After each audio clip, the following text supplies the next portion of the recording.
जयपुर थी, अजमेर से जयपुर थी। जयपुर थे आप। हाँ। तो आपको कुछ पता था इस कहानी के बारे में, अजमेर बस ब्लैकमेल कांड के ब्लैकमेल बारे में? कांड छाप रहे थे ये तो हमें पता था। हम्म, ये भी हमें पता था कि उनको फ़ोन आते थे, रात रात को गालियाँ बकते थे फ़ोन किससे के बातें ऊपर। होती थी आपकी उस दौरान मेरी परिवार माँ में? ने मुझे एक दैनिक लहरों की बरखा के नाम से, मतलब कार्यकर्ता के नाम से, मुझे भी यहाँ पे कार्यकर्ता के हिसाब से एक कनेक्शन दिलवा रखा था फ़ोन का। जी।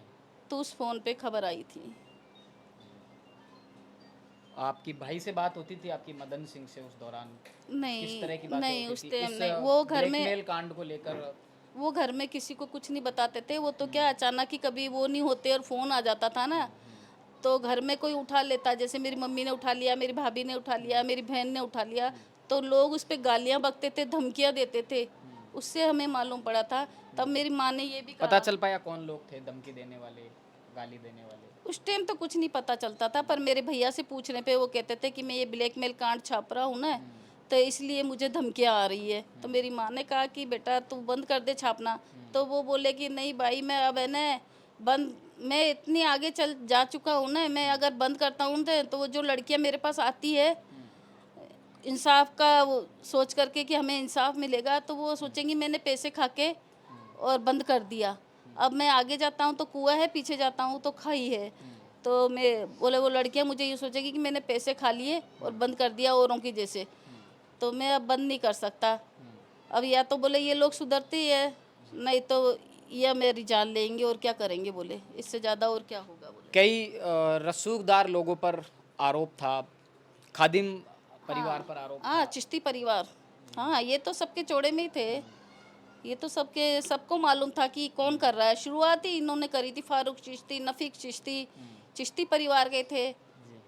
अभी देखो तो अभी विवादित बयान दिया सरवर चिश्ती ने। जी। लेडीज़ों को उन्होंने कहा है कि लड़कियां तो होती ही चीज़ है, जिस खोक से उसने जन्म लिया, जिस नारी से उसने जन्म लिया, उस सब नारियों को उसने गाली दी।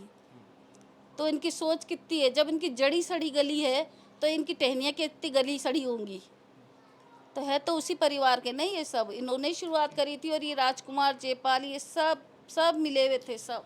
अ, एक पूरा प्रकरण होता है, मदन सिंह पर हमला होता है, उसके बाद में मदन सिंह इस दुनिया में नहीं रहते हैं, उसके बाद क्या हुआ? पुलिस कार्रवाई में क्या हुआ? कोर्ट में क्या हुआ? पुलिस कार्रवाई में क्या हुआ, जब दोबारा गोली लगी तो मेरे भाई ने डी डीजी का कि एसपी का किसका गरिबान पकड़ लिया था, शंभू सिंह ने, कि मेरे भाई को अगर कुछ हो गया ना तो मैं आग लगा दूंगा, बोले अजमेर शहर में। कौन थे वो? शंभू सिंह मेरा भाई था। वो गलेबान किसका पकड़ा? पता नहीं, अब किसी अफसर का, बड़े अफसर का पकड़ा था उन्होंने। बोले या तो गुनहगारों को पकड़ो, नहीं तो फिर अच्छी बात नहीं होगी। बहुत हंगामा हो गया था फिर अजमेर शहर में। मेरे भाई को मरते ही बहुत हंगामा हो गया था। और करीबन मेरे भाई की शव यात्रा के अंदर 4,000 से ज़्यादा लोग आए थे। यहाँ तक कि जो ब्लैकमेल कांड में लड़कियां थी उनके परिवार वाले भी आए थे। और सबको आज बच्चा बच्चा जानता है, किसी से भी पूछेंगे कि दैनिक लहरों के बरखा वाले कौन थे, ब्लैकमेल कांड किसने छापा, तो एक बच्चा बच्चा भी बता देगा कि किसने छापा था। आज जो ये नवज्योति वाले जो ये अपना झूठ पाखंड मचा रहे हैं कि हमने छापा था, जो मेरे भाई का अवार्ड था ना साहसी पत्रकार का, वो भी दैनिक भास्कर के नवज्योति वाले ने लिया। तब मेरे भाई के बच्चे छोटे छोटे थे, तो मेरी माँ बस यही सोच के रह गई, बोले आज मेरे बेटे का, बोले आज मेरा बेटा जिंदा होता तो ये अवार्ड मेरे बेटे को मिलता। आज ये संतोष गुप्ता लेने जा रहा है, बोले ये अवार्ड, जबकि इसने छापा उसके नहीं। बाद आपके संतोष, परिवार ने एक कानूनी लड़ाई लड़ी, कोर्ट में केस गया।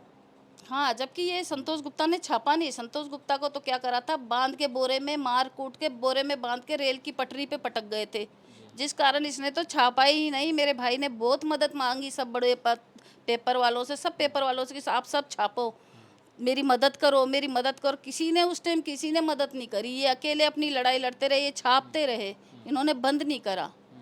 कुछ आरोपी इस केस में बरी हो चुके हैं। हाँ, राजकुमार जयपाल, पप्सा, सवाई सिंह सभी बरी हो गए, डॉक्टर जितेंद्र चौधरी सभी बरी हो गए, सभी बरी हो गए। क्या उन्होंने लगता है कैसे बरी हुए? साक्ष्यों की कमी रही?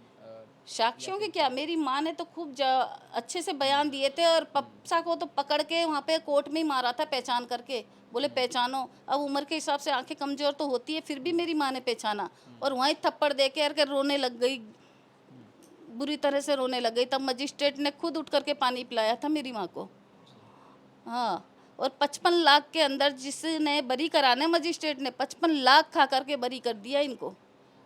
तब मेरे भतीजों ने और मेरी बहन ने, तीनों ने वहाँ पे जब ये बरी होके निकले ना, वहीं पे इनकी पिटाई करी, मजिस्ट्रेट को गाली बकी इन्होंने कि तूने 55 पैसे खा करके इनको बरी कराया है। बोले पैसे क्या चीज़ होती है, बोले। और उसने कुछ ही दिनों के अंदर मजिस्ट्रेट ने इस्तीफा भी ले लिया, और ये हंसते करते निकले थे, और ढोल और वो बाजे वाजे सब लेकर के आए थे कि खूब अच्छे से आएंगे। जब ये लोग मारा कुटी करने लगे ना इनको, तो सब ढोल वोल सब भाग गए। ये तो कोई किधर से भाग गया, कोई किधर से भाग गया।